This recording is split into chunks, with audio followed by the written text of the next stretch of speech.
All right, good evening, everyone. So I'd like to thank you all for coming this evening for our presentation on our 6th grade going into 7th grade Mandarin Chinese from Orange Ulster Bosse's. And I just want to explain quickly that this is a distance learning program. And I'd like to introduce Diane Lang and Judy English. So again, I'm Diane Lang, and I'm the director of the Mandarin Chinese Distance Learning Program at Orange Ulster Bosse's. And this is my colleague, Judy English, and she is a teacher and the program facilitator, which means that she helps go out to districts and collaborate with teaching assistants and students in the districts, as well as be at Bosse's to help run the program and teach some of the classes. So she has a pretty dynamic role, and as we talk through the evening, you'll see all the different ways that Judy interacts with students to make the program come alive through our distance learning model. So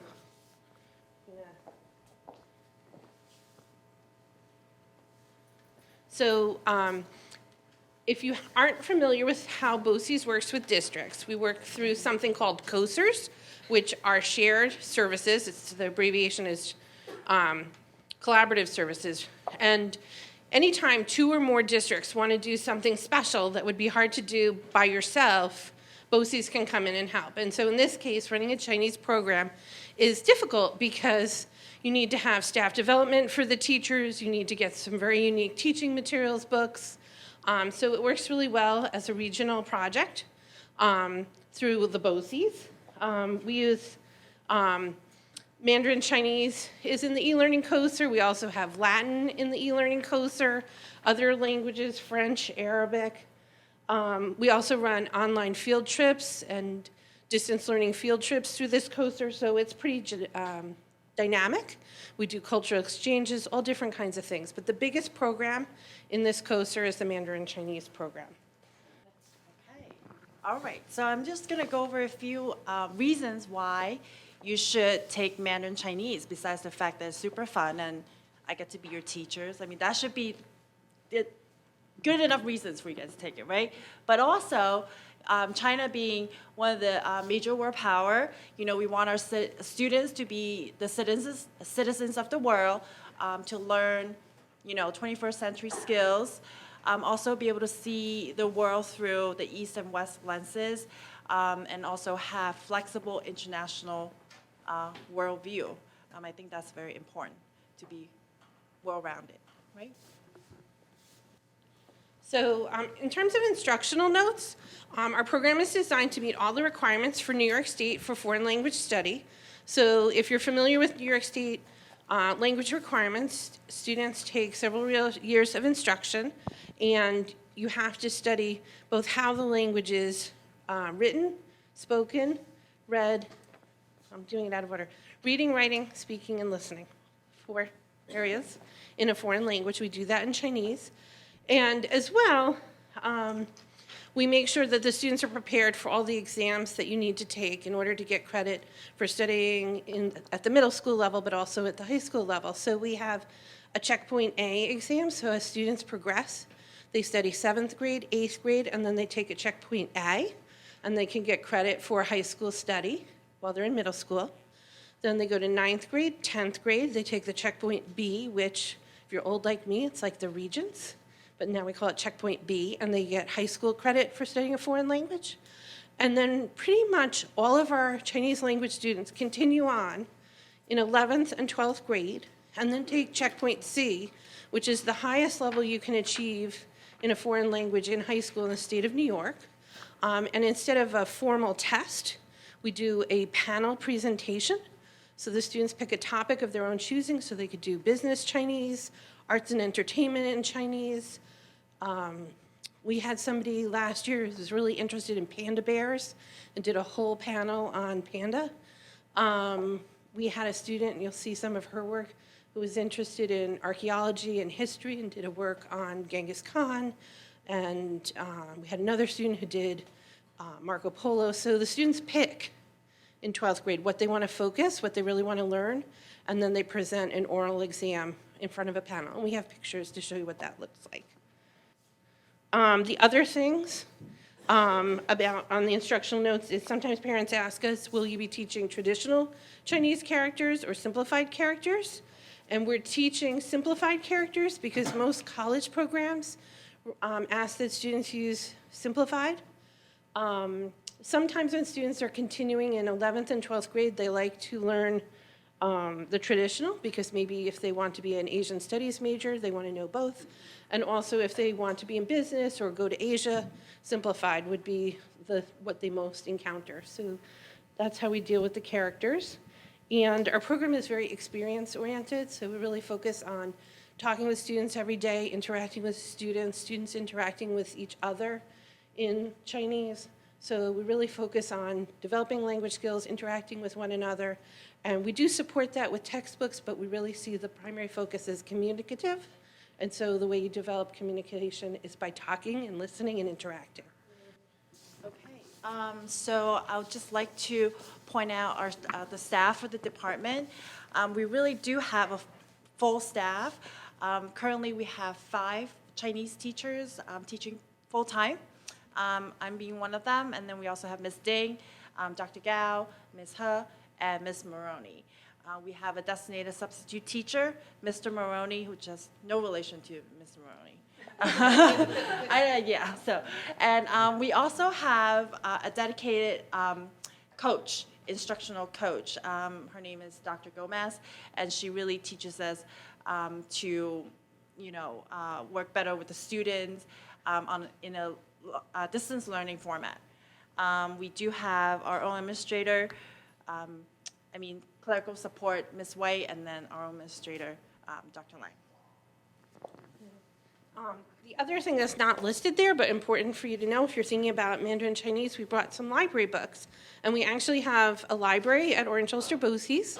And I'll pass this to Judy, but if you're studying and you're thinking, wow, it would be easier with flashcards, all you have to do is call the librarian at OE Bosse's, and we can mail these to your school. You can use them for a few weeks to study or practice with friends, and just mail it back to us, or bring it to your school and they'll mail it back to us.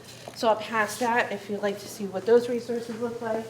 And also, if you're an avid reader and you're dying to read Diary of the Wimpy Kid in Mandarin Chinese, we have that too. If a thick book is a little intimidating, you could start with a picture book. So just try really hard to make sure that students are stimulated in all the different modalities. So interacting, reading, writing, listening, and speaking, interacting with the students in their class, with their teacher, with visits from our teachers.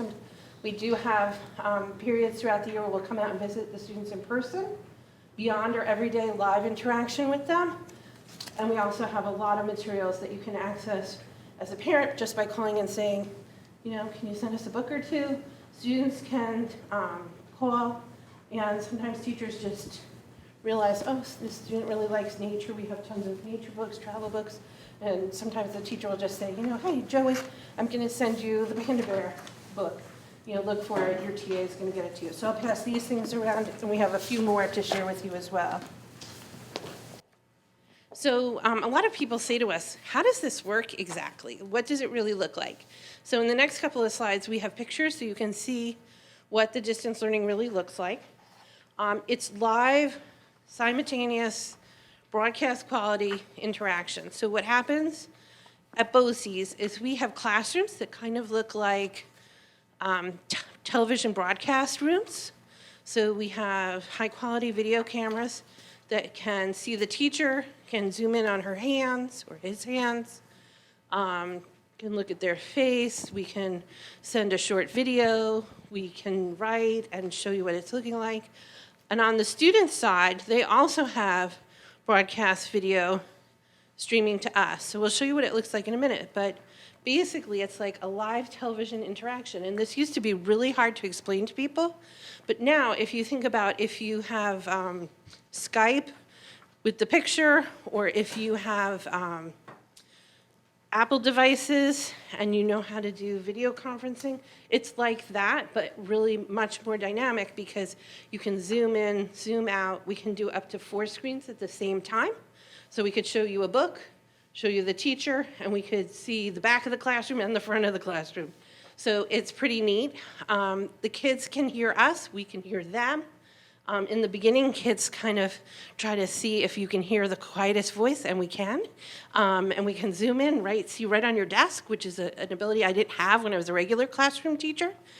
So it's pretty neat. The teachers at BOCES, the TA is here with your students just to help pass out materials, make sure things are safe. And we've been doing this for quite a number of years. Next year will be our 10th anniversary. So we have lots of graduates who have gone completely through the program, and it's been very dynamic for students. And as they go on to work or college, a lot of work now is done through video conferencing. So our kids are all prepared for that and comfortable with the format. So we're going to show you what it looks like actually in a classroom. So this is pretty typical for us. This is from our point of view. You'll see Dr. Lang, I mean, it could be Dr. Lang, but it's Dr. Gao teaching Chinese class. So typically we have a TV monitor in our room in front of us, and it shows students on the other side in real time. And we can, so if you see on the monitor, there are 3 screens. The 2 screens on the right, they're actually 2 separate classes going on simultaneously. So there were times when we would be teaching, 2 classes at the same time from 2 districts because of the schedule. And you can see Dr. Gao is doing some writing lessons with the students. We utilize what we call a device, it's called Elmo, it's a projection device. So it's kind of like a blackboard for us. So we can write on there in real time, the students can see it, it's actually much better actually than the actual whiteboard or blackboard because you can zoom into, the characters. If we're writing characters, if they couldn't really see it, we can zoom in to what we're doing so the students can see it better. And this is a screen where Dr. Gao is interacting with the students. I think the students might be doing some conversation practice. So everything happens in real time. There's no delay or anything like that. It's not pre-recorded. Whatever that happens from our side, they can see it. Whatever they're doing in their classroom, we can see it at the same time. So it may be a little hard to see from your seats, but if you look on the far side, there are students in the back of the room talking to each other, so they're doing partner practice, talking in Chinese. And Dr. Gao is actually talking to the young lady in the front. So we try really hard to do whole group, pair work, and then one-to-one to make sure that every student is getting attention and we hear how their Chinese is developing and that they have the support. Sometimes students are nervous about Chinese and think it sounds really different, so they might be shy in the beginning, so they might not want to talk in front of everybody. So the one-to-one is really important, but we find as time goes on, kids like to talk to each other in Chinese, and the whole class becomes very comfortable. So we make sure that there are all the different formats of conversation in each class.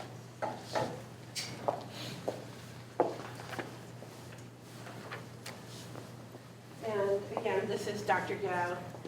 We tried to get closer to the screen so you can see that. Just another example. So as I said, we've been doing this for almost 10 years now, and we have a lot of accomplishments and milestones that we're really proud of. Our first administration of the Checkpoint B was in 2012. We are participating with many of our districts in their Foreign Language Honor Society, so we've noted that. We've done Moodle training and Google Classroom training for all our teachers, which are different platforms where we can share student work back and forth, and parents can see that work as well. Our first year doing the 12th grade course and portfolio was inaugurated in 2013, and we've actually presented nationally. We've been invited to University of Pennsylvania School of Education to present our work, and actually this spring we'll be presenting at the American Educational Research Conference, which is national, about our work teaching Chinese. Something we did new last summer is that we wanted to make sure that middle schoolers had a chance to try Chinese and have some hands-on experience, so we developed something called a Taste of Chinese. So actually, your students had a small taste of Chinese last week. Mrs. English came out and met with every 6th grade social studies class, so students could try it and see what it's like.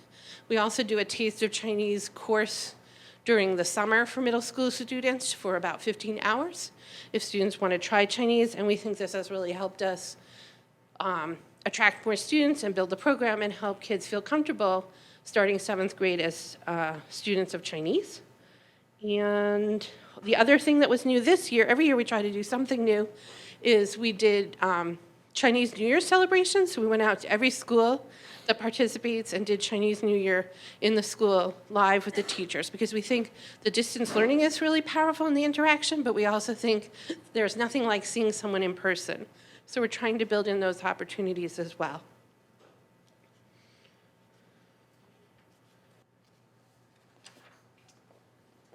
So this picture shows you actually a group of students doing their checkpoint C and the teachers.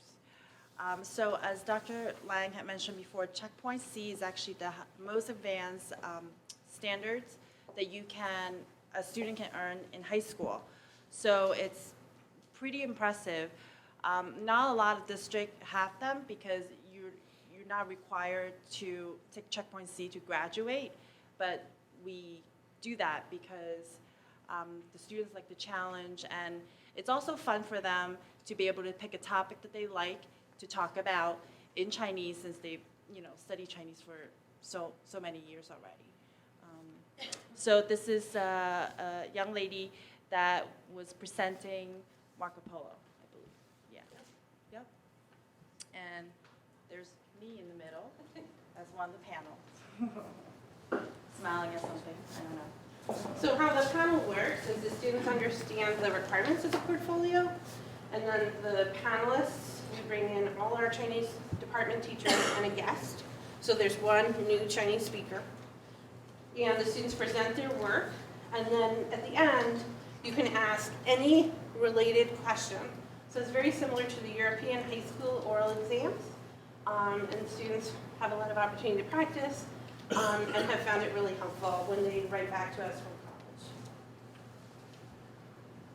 from college.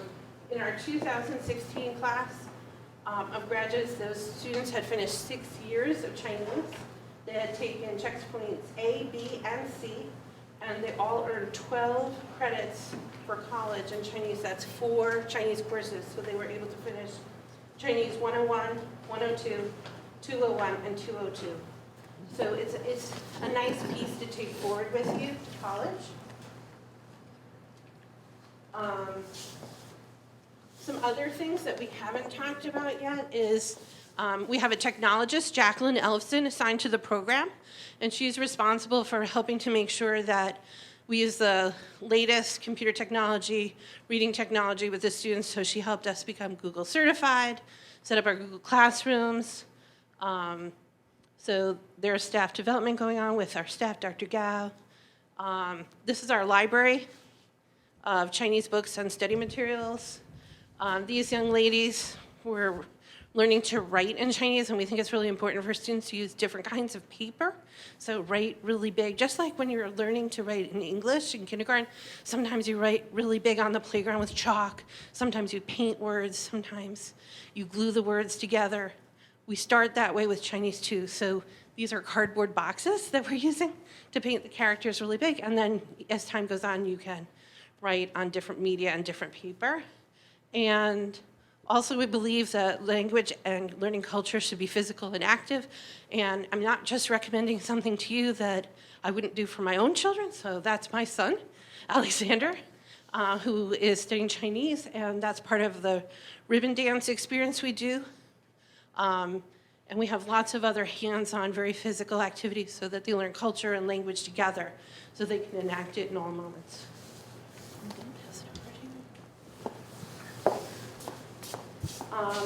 One more thing, we have the growth of the program, so we've been growing steadily. And the only thing that if you're a statistics person, you might say, they had 7, then 10, back down to 8.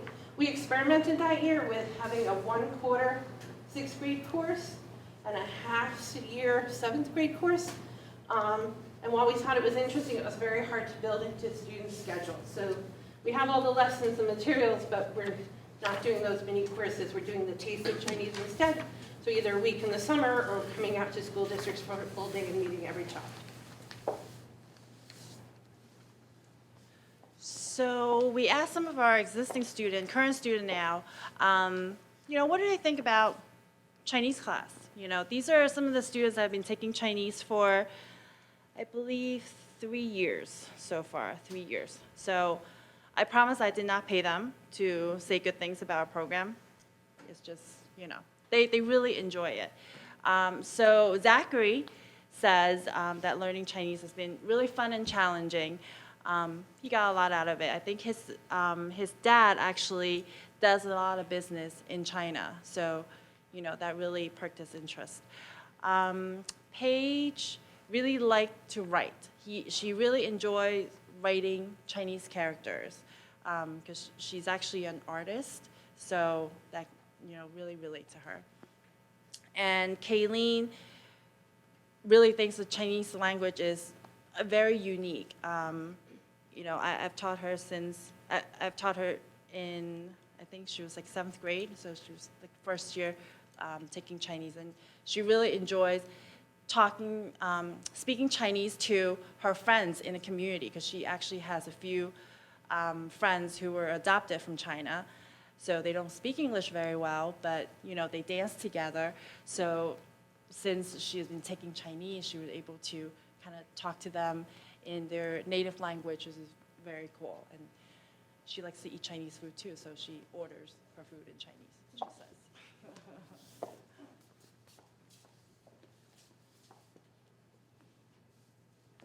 So some of our plans for the future, we actually wrote a federal grant. It's called Start Talk. And what that would do for us is be able to expand our library in a really dramatic way. We do have regular budget funds to increase it each year. But if we get the federal grant, we'll actually be able to really put some significant additions, almost doubling the collection. Also, it would provide for more summer work, and we would be able to help the teachers pursue advanced study past their master's degrees in Chinese. So we're really excited and hope that we can earn a Chinese Start Talk grant. We're working on expanding our collaboration. So right now we collaborate with the community colleges for the college credits, so 101, 102, 201, 202. But we're in conversation with SUNY Albany and also with SUNY Purchase that have really big Chinese programs to expand the collaboration and see what else we can do with that work.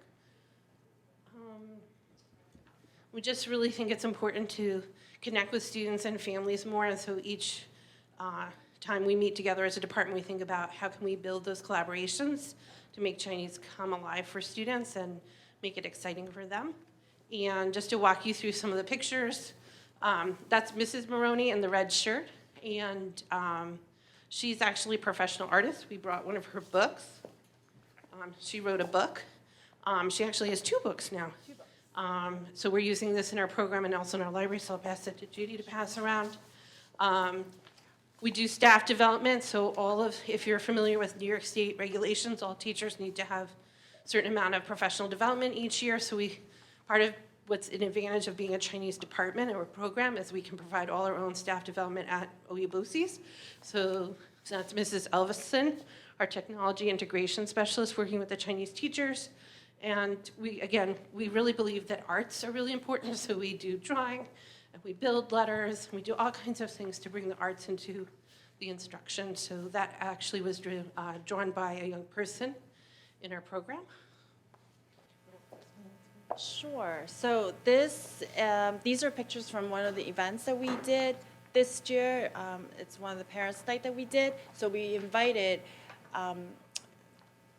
current students and their parents to come to our facility and just kind of explain how the program works. And then we did a little bit of calligraphy writing.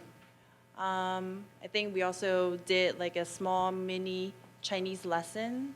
And dinner. And dinner. Chinese dinner. Yes, of course. So- Yes, we had dinner. So we just really try hard. We know that the distance learning has a lot of really strong potential, but we also want to make sure we're connecting with families. So we have a calendar of family events at our site and at other locations to make sure that all the parents have access to interacting with other parents in the program and our staff, and for students to get to meet the other students that are in the program. So students at Putnam Valley would know who at Putnam Valley was in the program, but the advantage of doing center-based events is you'd meet students from, Highland Falls or Pine Plains. You'd meet students from Minnesink or Warwick Valley.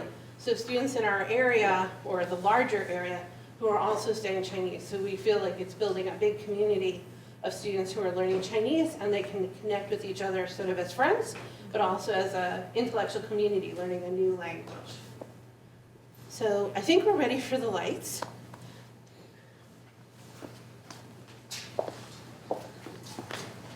We're happy to take questions. We also brought textbooks for you to look at. So all of our courses have a workbook and a textbook.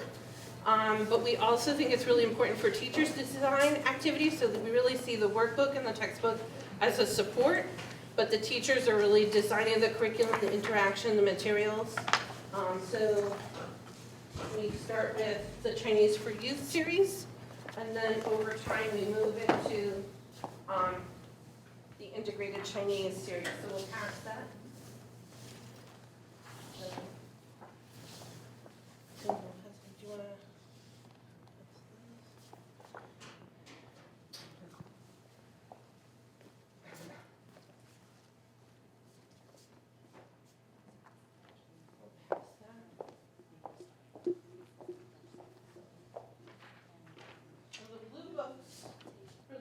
The blue, for the most part, are high school textbooks, and the purple and the orange are the books that we are using at the middle level. And we have a few more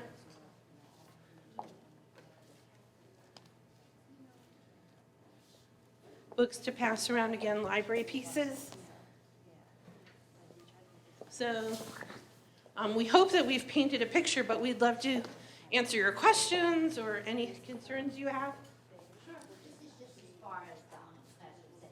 One teacher teaching just their one class at one time, right? It's not teaching other classes somewhere else at the same time. It's just one teacher, one classroom at a time.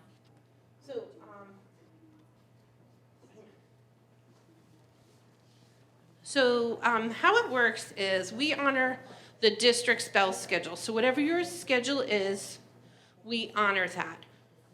So the consequence of that is there are times when a teacher might be interacting with two different classes at the same time.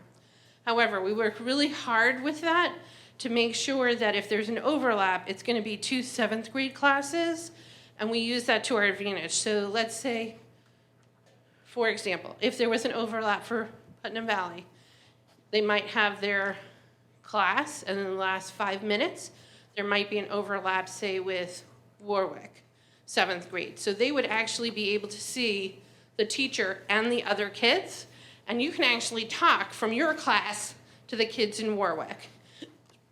So because a lot of kids don't have an opportunity to practice speaking Chinese outside their class, we see it as an advantage. So could there be 100% overlap? There could be, but especially in your first year, we would try to avoid that. Could it happen? It could, but I can't remember it happening like that. Three-way, that everybody would be able to see everything. Like it wouldn't be the teacher We- saying, okay, Yeah, Cut Valley, so- you talk, but Warwick, Cut Valley and Warwick be able to talk to each other. Right, Yeah. that's correct. Okay, Yeah, so that's actually my everybody can question. hear.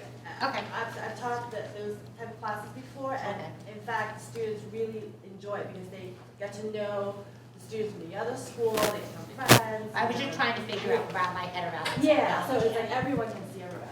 Yeah.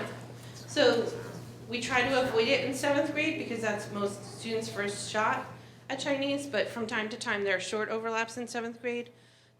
Sometimes at 12th grade, if you wind up with a smaller group, so right now we have one 12th grade class that has actually, I think, 4 students from one district, and 12 in another, and that's running about 20 minutes simultaneous. But it's the same curriculum, and then there's quieter time for one class and then the other, but there's a little bit of in the middle. So it depends, but for the most part, especially when a district is new, we would try to avoid as much overlap as possible, but since we honor your bell schedule, and not just your bell schedule, but the other 11 districts that are doing this, it's the hardest scheduling I've ever done in my life because, you know, you may be starting at 8, Goshen might start at 8:07, Warwick might not start till 9, so it's really complex. But using the broadcast quality, kids can really see, you can hear each other, so it's very dynamic.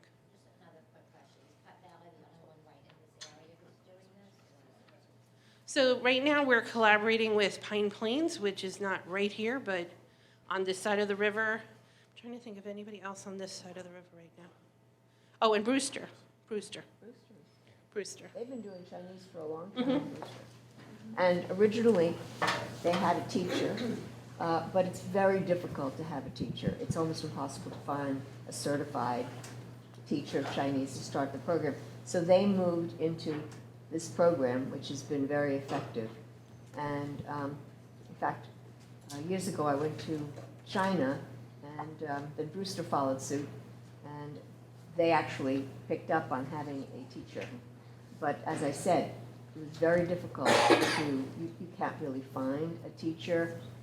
This is very exciting that we have the opportunity, I think, to propel our students in this direction. It gives them really a sort of a jump start on something in their lives that will be quite different, and I think promote their future. They will get something that gives them a tremendous advantage. And one of the things I've talked about in coming here is how do we advantage our children most? And something like this program, can be a big head start for students, not just in the colleges that they will enter, but also in thinking about their lives, because knowing Chinese now is a tremendous boost for our students as they move forward in their lives. It's a tremendous boost. So let's say I'm a parent of a 6th grader right now. What could our incoming 7th graders expect in their first year of the program? What does that look like for them starting out, so that they have a better idea coming in, you know, what that first year is going to look like, and then grow as they progress through? So Judy loves middle school, so I'm going to pass this to her. Okay, so we've been passing around our textbooks.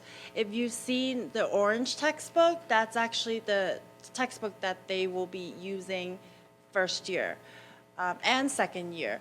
As I explained to some of the parents, we typically spend 2 years, 2 academic years on a textbook. So we really take our time through each lessons. We don't rush through anything because we do understand that Chinese is a very unique language. Not many people have experience learning it.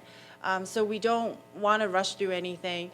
We want the students to really enjoy the language and also the culture. So it typically takes about 1 academic year to finish half the textbook. And then the first 2 years, learning the language, as I made the presentation last Thursday, I don't know if some of you remember, in Chinese language, especially in the written language, they're called what we call pictogram, right? Because they're not written in like alphabets. So some students might see that as a challenge because it's very hard for them to, you know, remember what the characters looks like and stuff like that. So we understand that. So the first 2 years of learning Mandarin Chinese, we do teach you how to write and how to read the Chinese character, but we will focus more on teaching you how to, you know, sound out the words, you know, teaching you what the word sound like. So we use something called the pinyin system to teach you how to speak Chinese. So for the first 2 years, you really be focusing a lot on speaking and listening.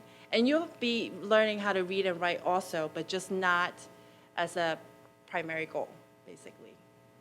Yeah. And then we'll just kind of build you up from there. And Pinyin is, it uses Roman characters, so it looks like Yes. English, but it's phonetically spelling out Chinese. And then we build you into using Chinese characters. Right. Yeah. Typically, by the end of the first year, our students would be able to write, like a small paragraph in Chinese characters. And if you think about that, these are students that have never learned Chinese before, and that's pretty impressive. By the end of the year, they will be able to write and read. They'll be able to write in Chinese character about their families, about themselves, So, it's fun. I really think the initial challenge will be, diving in, I guess, right? Like once you dive in, then it's easy. I think it would be great for my child to have an opportunity to learn Chinese. I'm a teacher and I'm a little skeptical about the method of delivery. So, how many students would one teacher of yours, like how many students would be in a class at Buttonback? So, do you want to answer? Okay. So we're really flexible about that. So we try to honor what the district would like to do. So on average, I would say our classes are somewhere between 16 to 20. Sometimes there's less, sometimes there's more. We really work hard with the TAs, who are the adults that'll be in the room, on methodology and how do you support somebody to learn Chinese. Most of our TAs have learned Chinese because they're in the moment and we're guiding them like, all right, this is what we're gonna do next. I need you to, break the kids into 4 groups, and we would send them email or come out and work with them directly so they have some ideas about what to expect and what methods we're gonna be using.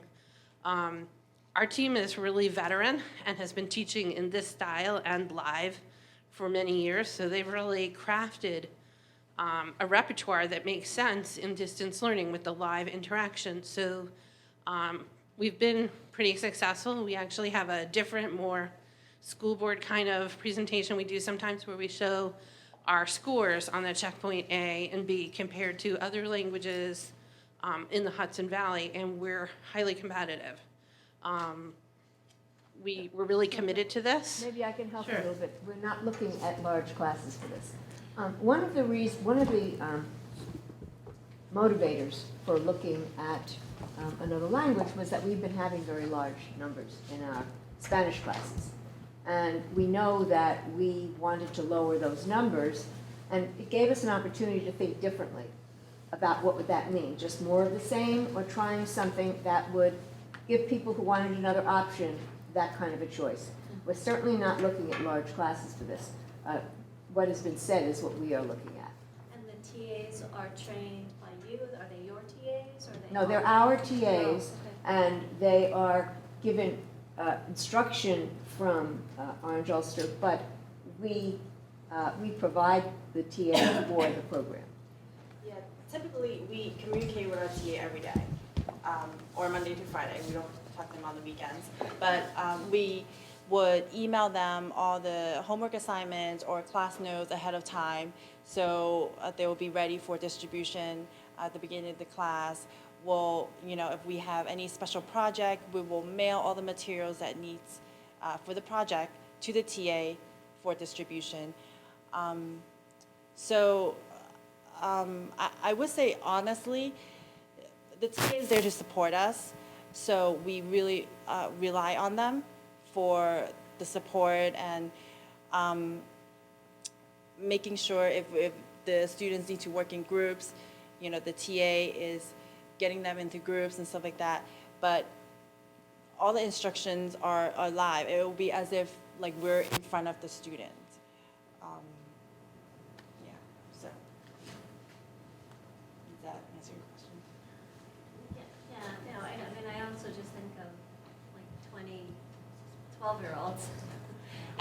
Yeah, it's a little different. Yeah, but We also do a lot of workstations, sometimes during class. So, even though there are 20 students in the class at the same time, they'll be working on different things. And we'll make sure we communicate well with the TA, that they know this is what's going on, and each group will have, their own material and stuff like that. So, yeah. I mean, it has worked well for us with the other schools. So I don't see there should be a problem. And I would imagine the students who choose to take Chinese or whose parents choose to take it are highly motivated Yeah, to do it. right. that way. And we keep it very engaging with the students too. So we don't ask them to just sit there and just listen to us talk or just repeat after us. Like, that's not really how we do our instruction. So we keep them very lively. So, yeah. The other thing about motivation is anytime a student is taking a language, it always goes better if you're excited about that language. But one of our districts actually uses us at the high school level, so they have a 7th grade through 12th grade sequence, but they also have a 9th grade start. So students who were unsuccessful in Spanish or French come to us for a fresh start in 9th grade with Chinese. And so those are students who have demonstrated difficulty learning a new language, and they come to us and they're successful and they're able to get their high school credit and take the checkpoint B. So I really am passionate. You need to be excited about Chinese, but everybody is welcome. It's not an honors class. We have students with IEPs, 504s. We can accommodate any student who would be excited to study Chinese. So there are a few questions here and here. So Have you ever had any students that wanted to try it and they found it too difficult and dropped out? So we've been doing it for a long time. So to say it has never happened, I can't say that, but it's pretty rare. So I've been there for 6 years. I'm not aware of anybody who started in 7th grade that at least didn't stay for checkpoint B. Some kids after checkpoint B have had enough foreign language and decide not to do the college level, but really committed. And so if somebody's really struggling, we might call a guidance counselor, call parents, we might set up homework hotline. We have a lot of different strategies for helping somebody who's not making the progress that we're hoping for and that they're hoping for. There was a question in the back. What is the minimum number of students that you would need to bring the program about? So that's actually a question for the district. So That's our, in the beginning, we might not have many students.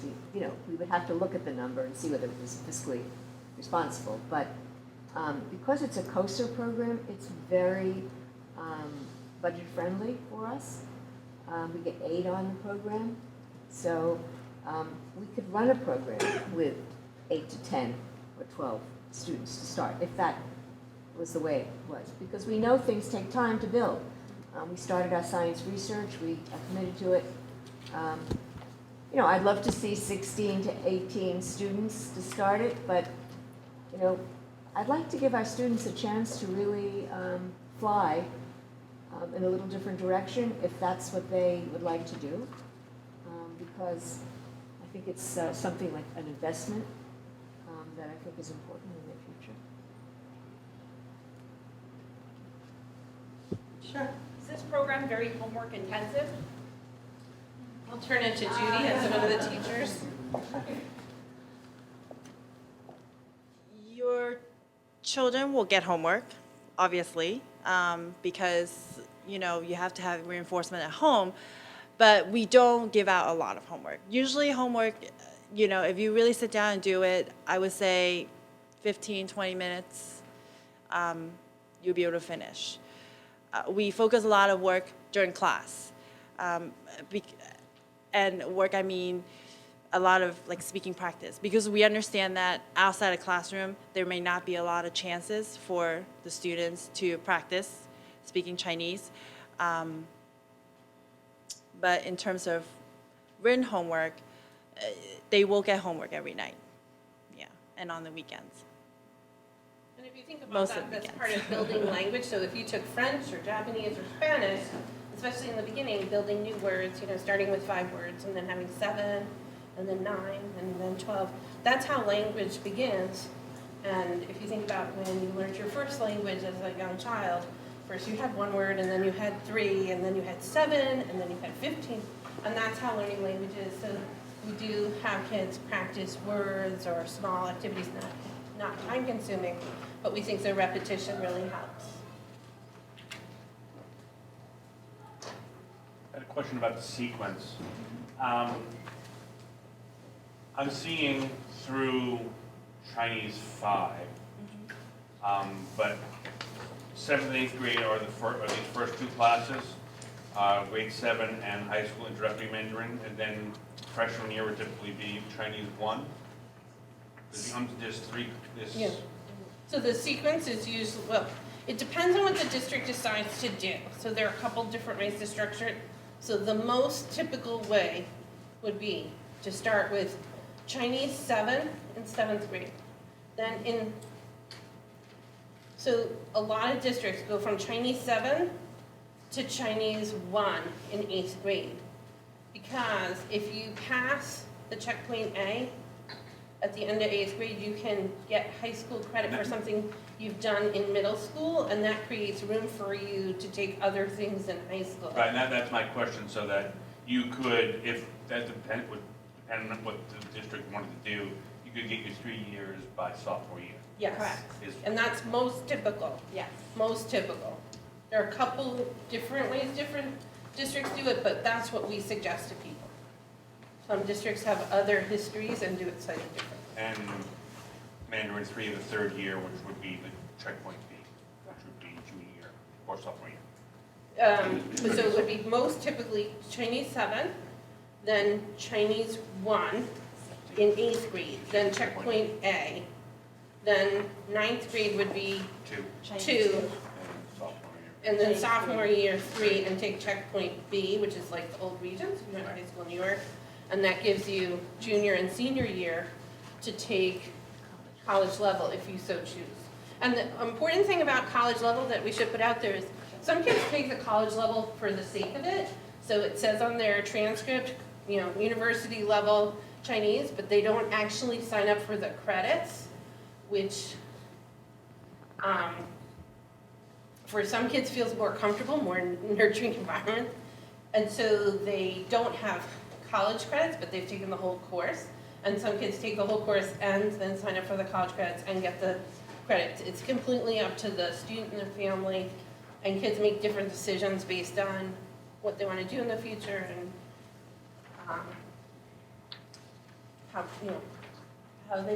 how they want to feel encumbered to the process, or if they're just taking it for joy of language.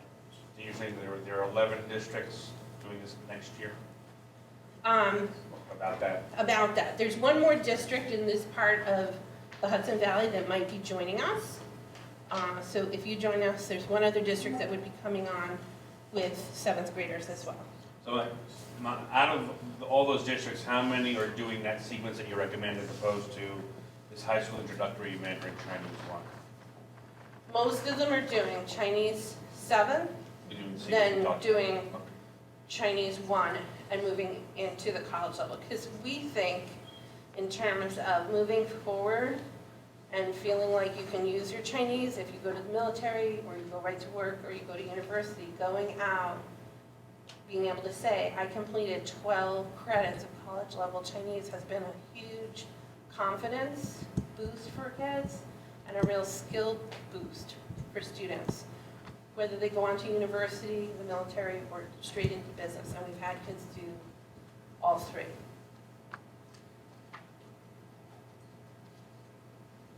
Any other questions? Sure, hi. What the kids said was the hardest thing about this course? The hardest thing. I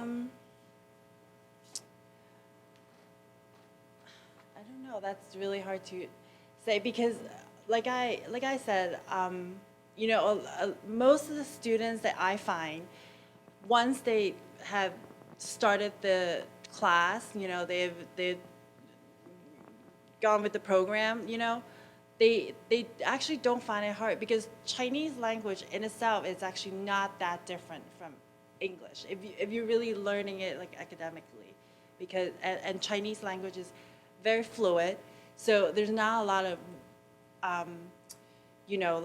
set rules for the language. So it's very flexible. You can say it in many different ways, and it can all come out the same. So, I don't. Yeah, at the beginning, probably. Yeah, at the beginning, writing probably is the most challenging part, or like writing it from memory is probably the most challenging, I would say. They don't seem to find it difficult to recognize characters for some reason. I think maybe because they look at it every single day, so after a little while, they just kind of get used to it. But like I said, we don't really focus, we don't require them to be able to write from memory, in the first 2 years of studying the Chinese language, because we don't expect that. Maybe in your year 3, then yeah, we'll expect you to be able to write something. But during the first 2 years, we focus a lot on characters recognition, and you'll learn to write a few characters, but not intensive. So as a parent, I've tried this, as well as being the director of the program. So from my own son, the thing that he found the most difficult is he actually, in the beginning, felt like he couldn't listen to it, like he couldn't hear where it was beginning and ending. And I said, just be in the moment. Try not to think that it's similar to anything else. Just like listen, have an open, like almost like a yoga approach. Just take it in. And after he started doing that, he was like, oh, okay. Because it's an openness. You need to be ready to hear something that sounds different. We have a lot of kids in the program that have 504s or IEPs, and a lot of them find it's easier than English because the flexibility of the flow of the grammar. So it will depend on the student, but at least writing characters for some kids. Yeah. But other kids really love it. Some kids are like, this is so relaxing, and a lot of the words look like what it is. So, the symbol for a man kind of looks like a man. The symbol for one looks like you've only got one. So there are some structures that help you move forward. Hi. In terms of your success rates, where did they fall over the years, over the last couple of years? You mentioned Regis, I'm not sure what it's called now, but in terms of your test scores and year-end scores, cumulatively? So our students are pretty successful, in part because we want students to stay with us through high school, so we're building relationships with them. So we have the homework hotline. You can actually call your teacher on the phone. Our teachers will call your mom and dad or grandma or whoever you live with if things aren't progressing, to give you support. So our passing rates on checkpoint A and B are pretty high. I could send that and the superintendent could share it with you, but when we looked across Orange County at the success rates for checkpoint A in all the languages that are taught in Orange County, Chinese was actually more successful than Spanish and French. In part, we're a smaller population, so sometimes when something is smaller, it's easier to keep track of.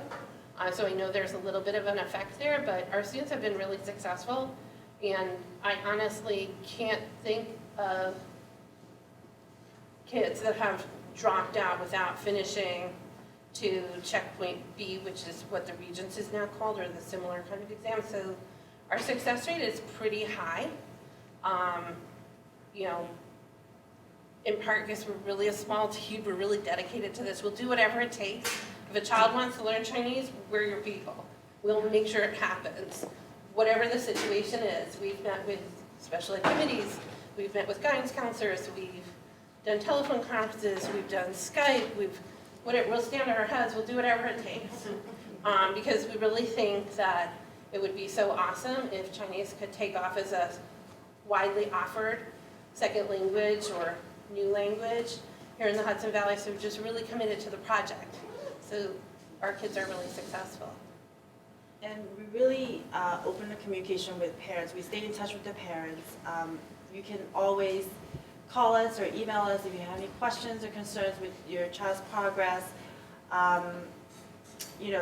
We utilize a lot of technology also for students to practice the language outside of the class. So, even if you don't speak Mandarin Chinese, you can still learn together with your kid, practice together with them if you want to be more involved in their Chinese studies.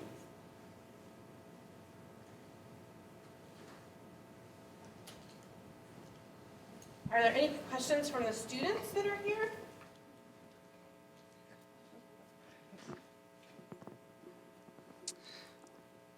All right, I would like to thank Judy English and Diane Lang for coming out this evening. And if you didn't get an opportunity to grab a handout, we have extra handouts. And everyone, please make sure that you sign in. You will be getting a survey that we do send out from the middle school because we would like to get back who from the 6th grade is interested next year as a 7th grade so that we can put together a cohort in moving forward. And I know Diane Lang also has her email on the flyer that was sent out. So if you have any more specific questions, please email her. And please keep in touch with us here at the middle school. And we have business cards if you want more. We have cards as well. Thank you for coming out this evening.